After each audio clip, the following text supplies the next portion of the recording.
Hello hi ಎಲ್ಲರಿಗೂ ನಮಸ್ಕಾರ. Welcome to Navya Neel YouTube channel. ಇವತ್ತಿನ ವಿಡಿಯೋ ಏನಪ್ಪ ಅಂತಂದರೆ ನನ್ನ ಮಗಳಿಗೆ ಮುಂದೆ ವಾರ ಮಾಡ್ತಾಯಿದ್ದೀವಿ. ಫಸ್ಟ್ ಟೈಮ್ ನಾನು ನನ್ನ ಮಗು ಫೋಟೋ ರಿವೀಲ್ ಮಾಡ್ತಾಯಿದ್ದೀನಿ. ಏನಪ್ಪ ಮುಂದೆ ವಾರ ಅಂತ ಗೊತ್ತಾಗದೇ ಇರೋರು ಫುಲ್ ಡೀಟೇಲ್ಸ್ ನೋಡಿ ಗೊತ್ತಾಗುತ್ತೆ. ಇವತ್ತು ಮನೆ ದೇವಸ್ಥಾನಕ್ಕೆ ಹೋಗಿ ಮಗುಗೆ ಮುಡಿ ಕೊಡಬೇಕು. ಸೊ ಹಾಗಾಗಿ ದೇವಸ್ಥಾನಕ್ಕೆ ಹೋಗ್ಬೇಕಾದ್ರೆ ಟಿಫನ್ನು ತೊಗೊಂಡೋಗಿ ಅಲ್ಲೇ ತಿನ್ಕೊಳ್ಳೋಣ. ದೇವ್ರ ಪ್ರಸಾದ ದೇವ್ರ ಹತ್ರ ಪೂಜೆ ಇಟ್ಟು ಪೂಜೆ ಮಾಡಿಸ್ಕೊಂಡು ತಿನ್ಕೊಳ್ಳೋಣ ಅಂತ ಅಂದ್ಬಿಟ್ಟು ಬೆಳಗ್ಗೆ ಟಿಫನ್ಗೆ ಪಲಾವ್ ಮಾಡ್ತಾಯಿದ್ದೀವಿ. ಪಲಾವ್ ಎಲ್ಲ ಫುಲ್ ಫ್ರೆಶ್ ಅಪ್ ಎಲ್ಲ ಆಗಿದೆ. ಹೊರದಾಗೆಲ್ಲ ಪೂಜೆ ಎಲ್ಲ ಮುಗಿಸಿ ಪಲಾವ್ ಮಾಡೋಣ ಅಂತ ಅಂದ್ಕೊಂಡು ಪಲಾವ್ ಮಾಡ್ತಾಯಿದ್ದೀನಿ. ಪಲಾವ್ ಎಲ್ಲ ಮುಗಿಸ್ದೆ. ಪಲಾವ್ ಎಲ್ಲ ಮುಗಿಸಿ ನನ್ನ ಮಗಳು ಎದ್ಲು. ನನ್ನ ಮಗಳಿಗೆಲ್ಲ ಫ್ರೆಶ್ ಅಪ್ ಮಾಡಿ ದೇವಸ್ಥಾನಕ್ಕೆ ಹೋಗಬೇಕು ಅಂತ ರೆಡಿ ಆದ್ವಿ. ದೇವಸ್ಥಾನಕ್ಕೆ ಹೋಗೋಣ ಅಂತ ರೆಡಿಯಾಗಿ ಎಲ್ಲರೂ ರೆಡಿಯಾಗಿ ಹೊರಟ್ವಿ. ನನ್ನ ಮಗಳು ರೆಡಿ ಆದ್ಲು ನೋಡಿ. ನನ್ನ ಮಗಳಿದೆ ಫಸ್ಟ್ ಟೈಮ್ ನನ್ನ ಫೋಟೋ ರಿವೀಲ್ ಮಾಡ್ತಾಯಿದ್ದೀನಿ. ದೇವಸ್ಥಾನಕ್ಕೆ ಮುಂಚೆ ನನ್ನ ಮಗು ಇದೆಲ್ಲ ರೆಡಿಯಾಗಿದ್ಲು. ಓಕೆ ಹೋಗೋಣ ಅಂತಂದ್ಬಿಟ್ಟು ಕಾರಲ್ಲಿ ನಾನು, ನನ್ನ ಮಗ ಮತ್ತು ನನ್ನ ಮಗಳು, ನಮ್ಮ ಅಕ್ಕ, ನಮ್ಮ ಚಿಕ್ಕಪ್ಪ, ನಮ್ಮ ಅತ್ತೆ ಮಗ ಎಲ್ಲ ಹೊರಟ್ವಿ. ಈಗ ಫೈನಲಿ ದೇವಸ್ಥಾನ ಹತ್ರ ಹೊರಟ್ವಿ. ದೇವಸ್ಥಾನ ಹತ್ರ ಮಗುಗೆ ಮುಡಿ ಕೊಡಬೇಕು. ನಮ್ಮ ದೇವಸ್ಥಾನದಲ್ಲಿ ನಮ್ಮ ಮನೆ ದೇವಸ್ಥಾನ ಬಂದು ಸಿಟಿ ಭೈರೇಶ್ವರ ಅಂತ ವೇಮಗಲ್ ಹತ್ರ. ಮುಡಿ ಕೊಡೋಣ ಅಂತ ಅಂದ್ಬಿಟ್ಟು ಫಸ್ಟ್ ಮುಡಿ ಕೊಡಬೇಕು. ಸೊ ಹಾಗೆ ಮುಡಿ ಕೊಡೋಣ ಅಂತ ಹೊರಟ್ವಿ. ನನ್ನ ಮಗು ತುಂಬ ಸೈಲೆಂಟಾಗಿತ್ತು. ಎಲ್ಲರೂ ಮಕ್ಕಳು ಅಳ್ತಾರೆ, ಬಟ್ ನನ್ನ ಮಗು ತುಂಬ ಸೈಲೆಂಟಾಗಿತ್ತು. ಇನ್ನೂ ಸೈಲೆಂಟಾಗಿ ಮಾಡಿಸ್ಕೊತಾ ಇದ್ದಾಳೆ, ಇಷ್ಟು ಆರಾಮಾಗಿದ್ದಾಳೆ ಅಂತ ನಾವು ಅಂದ್ಕೊತಾ ಇದ್ವಿ. ತುಂಬ ಸೈಲೆಂಟಾಗಿ ತುಂಬ ಡಿಸೆಂಟಾಗಿದ್ಲು ಅವಳು. ಇವತ್ತೆಲ್ಲ ಯಾವಾಗಲೂ ಅಷ್ಟೇ. ನಮ್ಮ ಮನೇಲಿ ಪಾಪು ಇದೆ ಅಂತಲೇ ಸ್ವಲ್ಪ ಜನಕ್ಕೆ ಗೊತ್ತಿರಲ್ಲ. ಅಷ್ಟು ಡಿಸೆಂಟು, ಅಷ್ಟು ಸೈಲೆಂಟು ನಮ್ಮ ಪಾಪು. ಅವಳು ಪಾಟಾಗಿ ಅವಳು ಆಟಾಡಿಕೊಂಡು ಅವಳಿಗೆ ನಿದ್ದೆ ಬಂದರೆ ಅಲ್ಲೇ ನಿದ್ದೆ ಮಾಡ್ಕೋತಾಳೆ. ಅವಳಿಗೆ ವಾಶ್ರೂಮ್ಗೆ ಹೋದರೂ ಕೂಡ ಕೆಲವು ಮಕ್ಕಳೆಲ್ಲ ವಾಶ್ರೂಮ್ಗೆ ಹೋದರೆ ಎಲ್ಲ ಅಳ್ತಾರೆ. ನನ್ನ ಮಗು ವಾಶ್ರೂಮ್ಗೆ ಹೋದರೂ ಅಳ್ಳೋದಿಲ್ಲ. ಆರಾಮಾಗಿ ಅವಳ ಪಾಡಿಗೆ ಅವಳು ಆಟ ಆಡ್ಕೊಂಡಿರ್ತಾಳೆ. ನಿದ್ದೆ ಬಂದರೆ ನಿದ್ದೆ ಮಾಡ್ತಾಳೆ. ಅವಳಿಗೆ ಟೈಮ್ಗೆ ಅಷ್ಟು ಫೀಡ್ ಮಾಡಿಸ್ಬೇಕು ಅಷ್ಟೇ. ಈಗ ಅವಳಿಗೆ 7 ಮಂತ್ಸ್. ಯಾಕಪ್ಪ ನಾವು 7 ಮಂತ್ಸ್ಗೆ ಮಾಡ್ತಾಯಿದ್ದೀವಿ ಮುಂದೆ ವಾರ ಅಂತಂದರೆ, ಈಗ ಮಾಡಿದ್ರೆ ಯುಗಾದಿಗೆ ಮುಂಚೆನೇ ಮಾಡಬೇಕು. ಹಳ್ಳಿ ಕಡೆಯಲ್ಲೆಲ್ಲ ಇದೇ ರೀತಿ ಮಾಡೋದು. ಯುಗಾದಿಗೆ ಮುಂಚೆನೇ ಮಾಡಬೇಕು ಅಂತ ಹೇಳ್ತಾರೆ ಹಳ್ಳಿ ಕಡೆ ಎಲ್ಲ. ಸೊ ಹಾಗಾಗಿ ಯುಗಾದಿಗೆ ಮುಂಚೆನೇ ಮಾಡೋಣ. ನಾವು 3 ಇಯರ್ಸ್ ಮಗುಗೆ 3 ಇಯರ್ಸ್ ಇದ್ದಾಗ ಮಾಡೋಣ ಅಂತ ಅಂದ್ಕೊಂಡ್ವಿ. 3 ಇಯರ್ಸ್ ಇದ್ದಾಗ ಮಾಡಿದಾಗ ಈ ಇಯರಲ್ಲಿ ನಮ್ಮೂರಲ್ಲಿ ತುಂಬ ಒಂದು ಸ್ವಲ್ಪ ಜನ ಮಕ್ಕಳಿಗಾಗ್ತಾಯಿದೆ. ಆ ಮಕ್ಕಳಿಗೆ ಮುಂದೆ ವಾರ ಆಗಿರೋ ಮಕ್ಕಳಿಗೆ ಆಗದೆ ಇರೋ ಮಕ್ಕಳಿಗೆ ನೆರಳು ಬೀಳಬಾರ್ದು ಅಂತ ಹೇಳ್ತಾರೆ.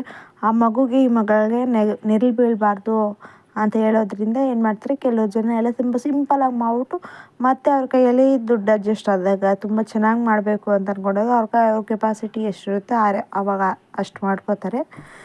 ಫೈನಲಿ ನಾವು 3 ಇಯರ್ಸಲ್ಲಿ ಮಾಡೋಣ ಅಂತ ಅಂದ್ಕೊಂಡ್ವಿ. ನಮ್ಮ ಸ್ವಲ್ಪ ಅಕ್ಕಪಕ್ಕ ಮನೇಲಿ ಮಕ್ಕಳಿದ್ದಾರೆ. ಸೊ ಹಾಗಾಗಿ ಅವರೆಲ್ಲ ಮಾಡಿಬಿಟ್ಟು ಅವರೆಲ್ಲ ಮಾಡೋಣ ಅಂತ ಕೆಲವ್ರು ಮಾಡಿದ್ದಾರೆ. ಕೆಲವರೆಲ್ಲ ನಾಳೆ ಸಂಡೇ ಮಾಡೋಣ ಅಂತ ಅಂದ್ಕೊಂಡಿದ್ದಾರೆ.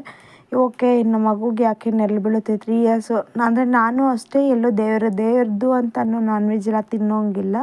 ಹಳ್ಳಿ ಕಡೆ ಅಂದರೆ ಈ ಥರದ್ದೆಲ್ಲ ಶಾಸ್ತ್ರ ಇರುತ್ತೆ.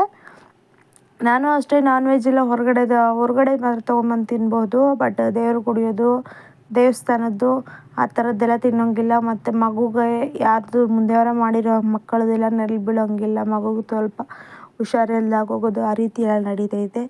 ಸೊ ಹಾಗಾಗಿ ನಾವು ತುಂಬ ಸಿಂಪಲ್ಲಾಗಿ ನಾವು ಯಾರಿಗೂ ಹೇಳಿರಲಿಲ್ಲ. ನಮ್ಮ ಅಕ್ಕ ಅವರು ಬಂದಿದ್ರು ದೇವಸ್ಥಾನಕ್ಕೆ ಹೋಗಬೇಕು ಅಂತ. ನಮ್ಮ ಅಕ್ಕ ಅವ್ರಿಗೆಲ್ಲ ಹೇಳಿದ್ವಿ, ಮತ್ತು ನಮ್ಮ ಚಿಕ್ಕಮ್ಮ ಅವ್ರಿಗೆ ಹೇಳಿದ್ವಿ, ಮತ್ತು ನಮ್ಮ ಮಾವಂದ್ರು 2 ಮನೆ. ನಾವು ತುಂಬ ಸಿಂಪಲ್ಲಾಗೆ ಮಾಡಿದ್ವಿ, ಏನು ಗ್ರ್ಯಾಂಡಾಗಿ ಮಾಡಿಲ್ಲ. ನನ್ನ ಮಗನಿಗೂ ಅಷ್ಟೇ ನಾವು ಮುಂದೆ ವಾರ ಮಾಡಿರಲಿಲ್ಲ. ನನ್ನ ಮಗನಿಗೆ ನಾಮಕರಣ ತುಂಬ ಗ್ರ್ಯಾಂಡಾಗಿ ಮಾಡಿದ್ದೆ.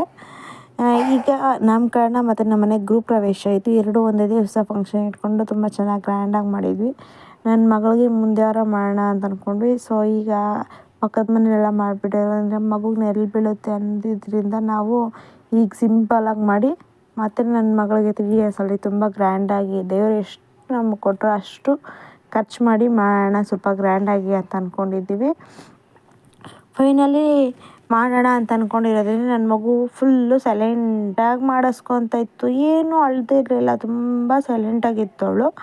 ಸೈಲೆಂಟಾಗಿ ಇದ್ಲಲ್ಲಪ್ಪ, ಆರಾಮಾಗಿ ಈ ಥರ ಮಗು ಇರಬೇಕು, ಈ ಥರ ಮಾಡಿಸ್ಕೋಬೇಕು ಅಂತ ಎಲ್ಲರೂ ಮಾತಾಡ್ತಾಯಿದ್ವಿ. ಎಲ್ಲರೂ ಖುಷಿಯಾಗಿದ್ವಿ. ಅವಳು ಫ್ರೆಂಡೆಲ್ಲ ಮಾಡಿಸ್ಕೊಂಡು ಹೋಗೋ ತುಂಬ ಸೈಲೆಂಟಾಗಿದ್ಲು. ಹಿಂದೆ ತಿರುಗಿಸ್ಕೊಂಡಿದ್ದ ತಕ್ಷಣ ಅವಳಿಗೆ ಮುಖ ಮುಟ್ಟಬಾರ್ದು. ಮುಖ ಮುಟ್ಟಿದ್ರೆ ಅವಳಿಗೆ ಇರಿಟೇಟ್ ಆಗುತ್ತೆ. ಮುಖ ಎಲ್ಲ ಹಿಡ್ಕೋಬಾರ್ದು. ಅವಳಿಗೆ ಫ್ರೀಯಾಗಿ ಆಡೋದಕ್ಕೆ ಬಿಡಬೇಕು, ಫ್ರೀಯಾಗಿ ಇರಬೇಕು ಅವಳಿಗೆ ಎಲ್ಲ ಹಿಡ್ಕೊಳ್ಳೋದು ಎತ್ಕೊಳ್ಳೋದು ಇದೆಲ್ಲ ಮಾಡಿದ್ರೆ ಅವಳು ಇರೋದಿಲ್ಲ. ಸೊ ಹಾಗಾಗಿ ಹಿಂದೆಗಡೆ ಮಾಡಬೇಕಾದ್ರೆ ಅವ್ರ ಅತ್ತೆ ಕೈ ಹಿಡ್ಕೊಂಡ್ರು, ಅವರಪ್ಪ ತಲೆ ಹಿಡ್ಕೊಳ್ತು. ಅವಳಿಗೆ ತುಂಬ ಸಿಟ್ಟು ಬಂದುಬಿಡ್ತು. ಹಿಂದೆ ಮಾಡಬೇಕಾದ್ರೆ ಸ್ವಲ್ಪ ಅಳ್ತಾಳೆ, ಹಿಂದೆ ಫುಲ್ ಮುಗಿಸಿವರೆಗೂ ಸ್ವಲ್ಪ ಅಳ್ತಾಳೆ. ಇಷ್ಟೋಕೆ ಅಳ್ತಾರೆ ಮಗು ಅಂತ ಬಿಡೋಂಗಿಲ್ಲ, ಮಾಡಿಸ್ಬೇಕು ಅಂತ ತುಂಬ ಸಮಾಧಾನ ಮಾಡಿಕೊಂಡು ಎಲ್ಲ ಮಾಡ್ತಾಯಿದ್ವಿ.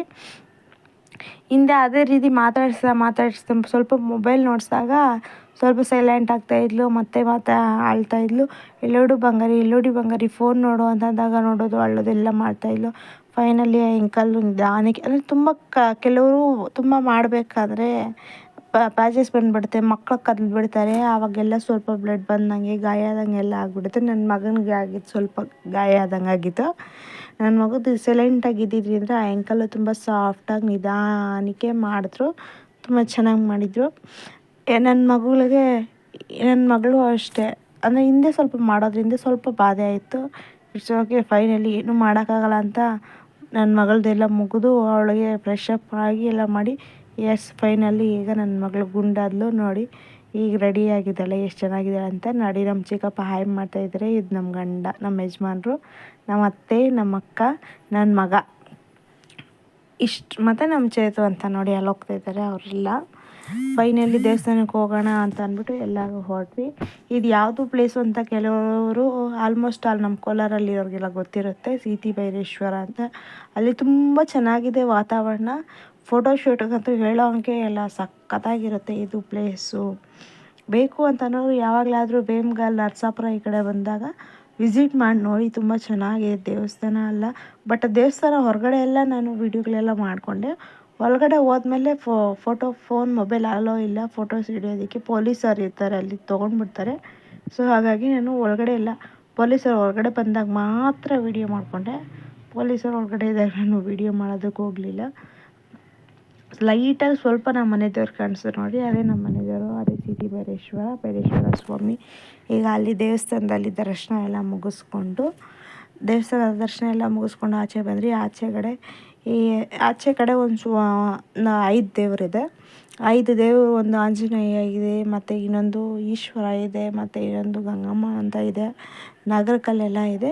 ಬಟ್ ಆಚೆ ಕಡೆನೂ ಮಾಡೋಣ ಅಂತ ಒಂದು ವಿಡಿಯೋ ಫುಲ್ ಮಾಡ್ಕೊಳ್ಳೋಣ ದೇವರ ಹತ್ರ ಅಂತ ಅಂದ್ಕೊಂಡು ಮಾಡೋಕ್ಕೆ ಹೋಗಿದೆ. ಬಟ್ ಅಲ್ಲಿ ಒಂದು ಪೂಜಾರಿ ಬಂದುಬಿಡ್ತು. ಸೊ ಹಾಗಾಗಿ ಗಣೇಶ ಹತ್ರ ಮಾತ್ರ ಮಾಡಿಕೊಂಡೆ. ಗಣೇಶ ಹತ್ರ ಎಲ್ಲ ಮುಗಿಸ್ಕೊಂಡು ಮತ್ತು ಹೊರಗಡೆ ಎಂಟ್ರಿ ಒಂದು ಸೈಡ್ ಎಂಟ್ರಿ ಇದೆ, ಮತ್ತು ಔಟ್ಸೈಡ್ ಒಂದು ಸೈಡ್ ಎಂಟ್ರಿ ಇದೆ. ಎಲ್ಲ ಮುಗಿಸ್ಕೊಂಡು ಆಚೆ ಬಂದ್ವಿ. ಆಚೆ ನಾವು ಬರೋಷ್ಟೊಳಗಡೆ ನಮ್ಮ ಅಕ್ಕ ಬಂದು ತಿಂತಾಯಿತ್ತು, ಪ್ರಸಾದ ಕೊಡ್ತಾಯಿದ್ರು, ಪ್ರಸಾದ ತೊಗೊಂಡು ತಿಂತಾಯಿದ್ಲು. ಇಷ್ಟೋಕೆ ಯಾಕೆ ಒಬ್ಬಳೆ ತಿಂತಾವಳೆ, ನಾವು ತಿನ್ನೋಣ ಅಂತ ಅಂದ್ಬಿಟ್ಟು ಪ್ರಸಾದ ಎಲ್ಲ ತೊಗೊಂಡು ತಿಂದ್ವಿ. ನಾನು ಮಾಡ್ಕೊಂಡು ಹೋಗಿದ್ದೆ ಪ್ರಸಾದ ಪಲಾವು, ಹಂಗೆ ಇದಾಯಿತು.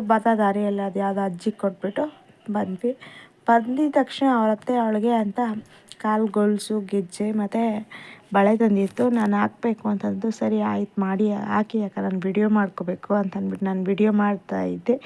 ಈ ವಿಡಿಯೋದಲ್ಲಿ ನಾನು ಒಂದು ಫೋಟೋದಲ್ಲೂ ಕಾಣಿಸ್ಲಿಲ್ಲ, ಯಾಕಂದರೆ ಈ ವಿಡಿಯೋ ಮಾಡ್ತಾಯಿದ್ದಿದ್ದು ನಾನೇ. ಅವ್ರ ಅತ್ತೆ ತಂದಿರೋದ್ರಲ್ಲಿ ತುಂಬ ಅಂದರೆ ಇದು ಯಾವ ರೀತಿ ಗೆಜ್ಜೆ ಕಾಲು ಗೊಳ್ಸು ಅಂತಂದರೆ ಗೊಳ್ಸಲ್ಲೇ ಫುಲ್ ಸೊತ್ತಿನ ಗೆಜ್ಜೆ ಅಂತ ಬಂದಿರೋದು. ನಾನು ನೆಕ್ಸ್ಟ್ ವೀಡಿಯೋದಲ್ಲಿ ಯಾವ್ದ್ರಲ್ಲಿ ಅದು ತೋರಿಸ್ತೀನಿ ಫುಲ್. ಈಗ ನಾವು ಕಾಲು ಗೆಜ್ಜೆ ಅಂತ ಯಾವ ರೀತಿ ಕಾಣಿಸುತ್ತೆ, ಕಾಲು ಗೆಜ್ಜೆ ಒಂದು ಸುತ್ತು ಗೆಜ್ಜೆ ಯಾವ ರೀತಿ ಇರುತ್ತೋ ಅದೇ ರೀತಿ ಗೊಳ್ಸಿನ ಗೆಜ್ಜೆ. ಯಾಕೆಂದರೆ ಮಗುಗೆ ಇದು ತುಂಬ ಚೆನ್ನಾಗಿರುತ್ತೆ. ಯಾಕಪ್ಪ ಅಂತಂದರೆ ಕೆಲವರು ಗೊಳ್ಸು ಹಾಕ್ತಾರೆ, ಗೆಜ್ಜೆನೂ ಹಾಕ್ತಾರೆ, ಮಗುಗೆ ಸ್ವಲ್ಪ ಇರಿಟೇಟ್ ಆಗುತ್ತೆ. ಗೆಜ್ಜೆ ಮೇಲೆ ಎಲ್ಲ ಚೈನ್ ಚುಚ್ಚಂಗಿರುತ್ತೆ. ಇದು ತುಂಬ ಪ್ಲೈನಾಗಿ ಚೆನ್ನಾಗಿತ್ತು. ಹಾಗೆ ನಮ್ಮ ಚಿಕ್ಕತ್ತೆ ಗೆಜ್ಜೆ ಫುಲ್ ಎಲ್ಲ ಪಾಪುಗೆ ರಿಂಗ್ ಆಗ್ತಾಯಿತ್ತು, ತುಂಬ ಚೆನ್ನಾಗಿತ್ತು. ಇದಾಗಿತ್ತು ಫ್ರೆಂಡ್ಸ್ ಇವತ್ತಿನ ವಿಡಿಯೋ. ದಯವಿಟ್ಟು ಇಷ್ಟ ಆದರೆ ಒಂದು ಲೈಕ್ ಮಾಡಿ, ಸಬ್ಸ್ಕ್ರೈಬ್ ಮಾಡಿ.